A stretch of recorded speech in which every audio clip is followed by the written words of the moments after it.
John, this question is with respect to panel number 2 of the exhibition. As you know, the panel is over there on the upper left-hand side square, which is on our right.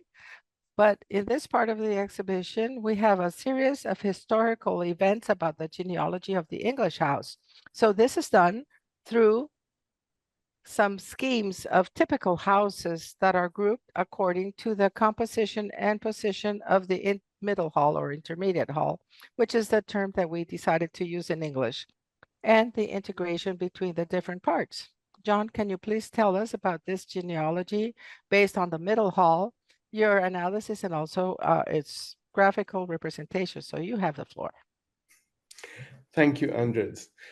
I think it's really interesting in this abstraction of the typology of the hall and how it evolves that you can see the way the examples have been selected. You can see how a particular idea can be shown to evolve within English houses. Now, that evolution strikes me as absolutely clear in the way it's been presented. But on the ground, I think there's a lot more going on in English houses over this period than this particular selection of images shows. I think it's true to say that when you visit a medieval house or are looking at the archaeological remains of a medieval building, one of the things you're always trying to do is identify the hall.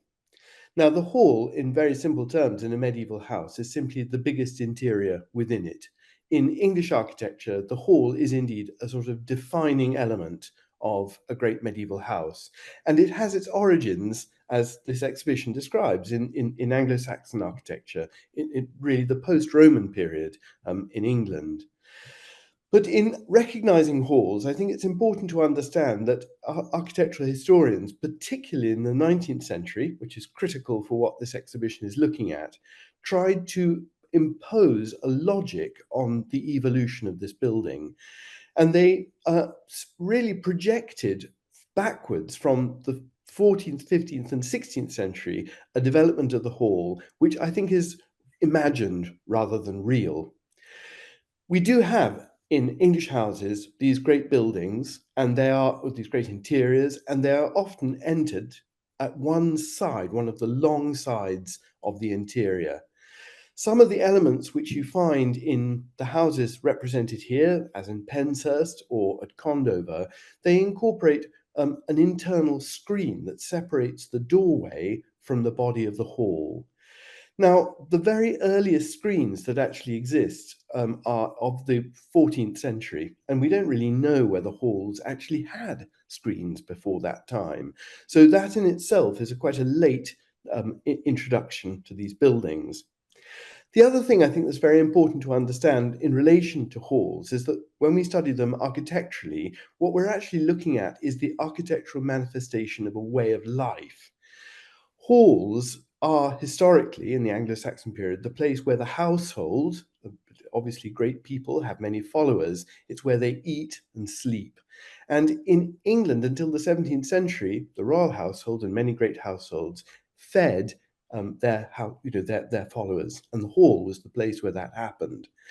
But what's also happening in this period is that there are more and more rooms opening off halls where the household actually do their work, whether they're in the kitchens or whether they're looking after a nobleman or noblewoman in their apartments.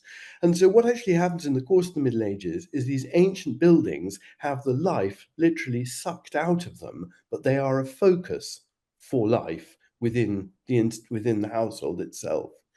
So in a curious way, halls are symbolic interiors. They are the places where you eat, but they are representations in architecture of the greatness, the scale of a household. And very interestingly, they are also deliberately archaic in their forms.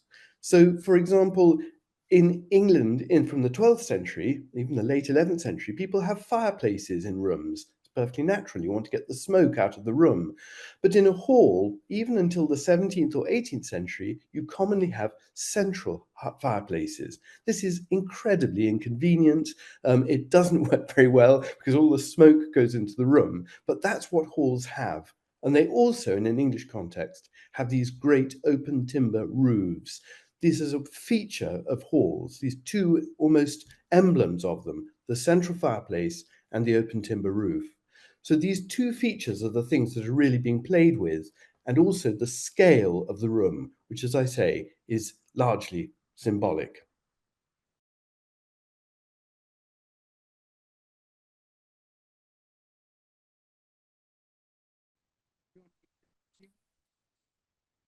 John, again, we will be talking about the genealogy of the house, and I'm going to refer to the basic reasons why the houses of different periods of the history of English architecture were chosen, that were shown according to the position of the intermediate hall. First, in the 11th century, the one you were mentioning a few minutes ago, we see that it was like a unique hall. Then the one on the 14th century, which was developed by the three-party, and then the Tudor house of the 16th century, whose spatial organization cooperated in the definition of the Tudor style. And fourth, during the 19th century, that remained with the three-part structure with changes in the style. And fifth is the house that goes all the way to the 19th century of the Tudor Revival and Gothic Revival styles, where the hall disappears and reappears with new attributes. And to end my intervention, the genealogy ends with the house of the 19th and 20th century of the arts and craft movement, where the parts of the intermediate hall are integrated. So I will give the floor now to Professor Patricia Lara. Genealogy of the Middle Hall House. Throughout the history of the English house, and particularly between the 14th and 19th centuries, it is possible to identify the presence of a spatial structure that consists of three parts and a middle hall. The house schemes seen here show how the English house grew from its origin as a unitary building with a single hall in the 11th century. The Saxon house plan and the combined model of the Saxon and Norman houses illustrate this. The combined model could be seen in a T-shape or an H-shape disposition. It shows the hall in a middle position with one or two adjacent ends. This structure consolidated around the 14th century, both in large and smaller types of houses. Penshurst Place, built in the 14th century, stands out as an example of the large manor house, the dwelling of the lord of the manor, with its middle hall.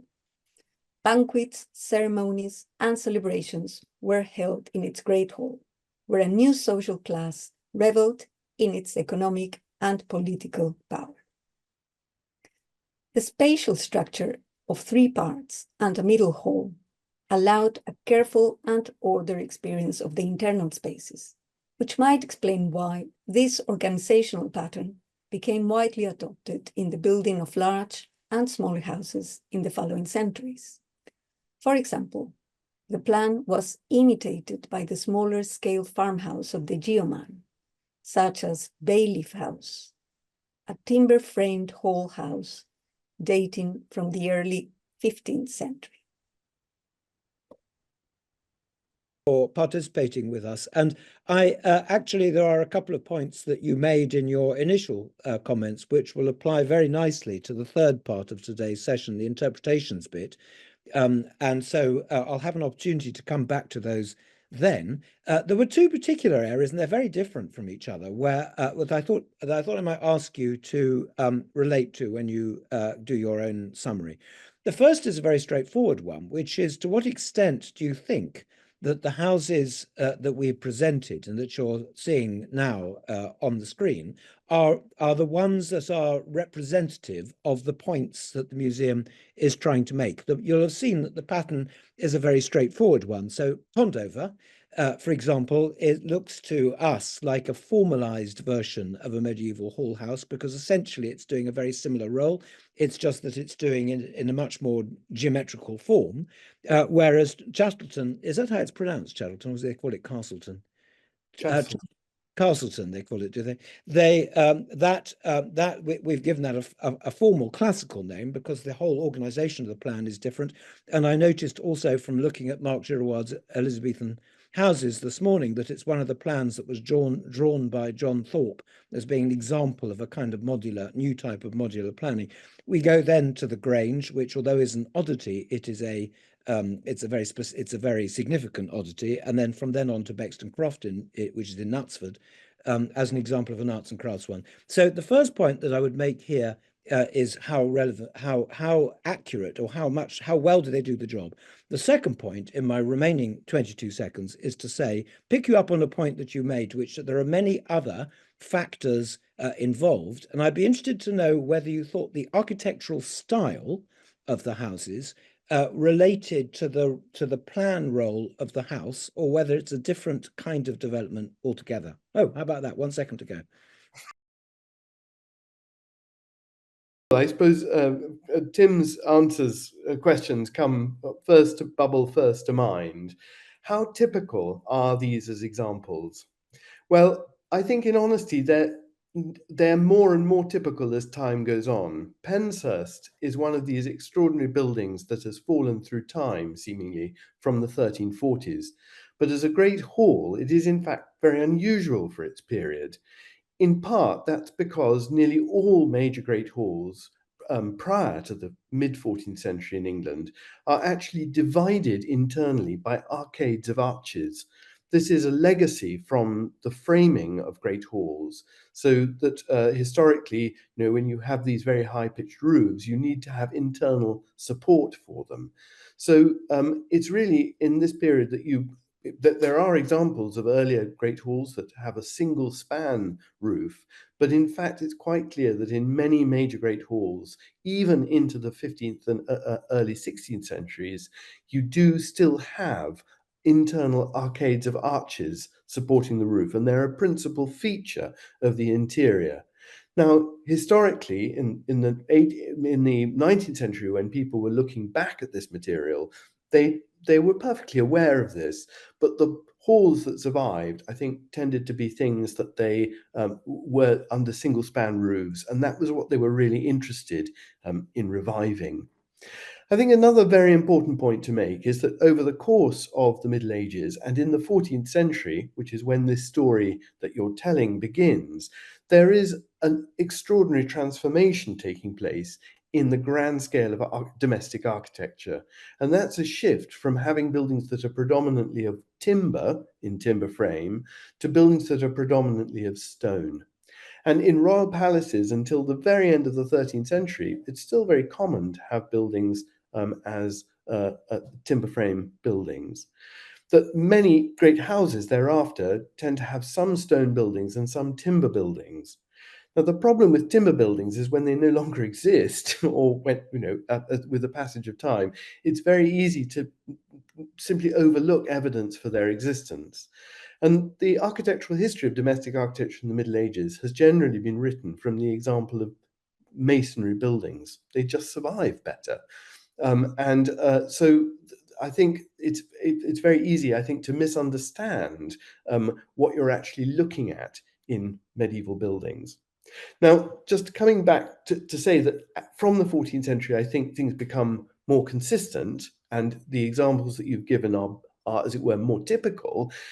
As I've said, halls are they become almost a stylized building type.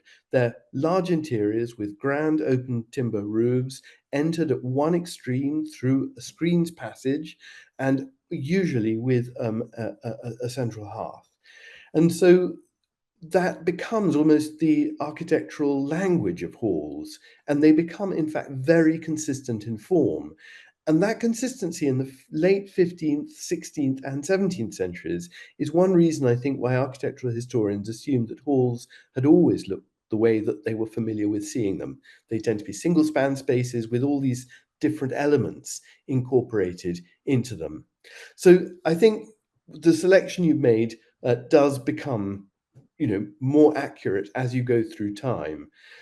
Again, I think it's a very formalist way of looking at these things, and I think that the in fact, maybe we're going to talk about this in the next segment, but what's so interesting is I think the 19th century and the 20th century use of halls is in fact in many ways completely contrary to their historic use throughout the Middle Ages. So if you imagine, halls as a building type with the place where the household eats and originally no doubt sleeps too, and that during the course of the Middle Ages, people are being sucked out of the hall to do their jobs at both ends, both in the kitchens and the services, and also in the smart rooms at the other end of the house. And the hall becomes a kind of carcass. It's a room that doesn't really have very many functions, but it's symbolic of the household and of the values of the household, of community, of scale, of grandeur and wealth. And its architectural forms are very stylized, such as having a central fireplace, very archaic idea. It's quite difficult to think of other building types that have been treated in the same way, but I mean, arguably a church is one. You kind of generally design new churches within a particular idiom so that you still recognize them as church buildings. There were more questions. I can't now entirely remember, Tim. There was another question. Yeah, about style, John, about whether the scale and the location of some of these later halls was as much to do with an aesthetic style as it was to do with anything else. You think of the contrast, for example, between Pugins Grange and any of them, Castleton, really. Yes, well, I mean, I certainly think that, of course, the popularity of these buildings is bound up in the late 19th and 20th century with the Gothic revival and the battle of the styles and the desire to create an architecture that is drawn from the historic past, and particularly from an English historic past. So I think that the hall is in a way a romantic there is a romantic revival in the hall itself as a building type, and that the style is very important in that revival because it is an evocation of a period of building that is being revived more widely at that time.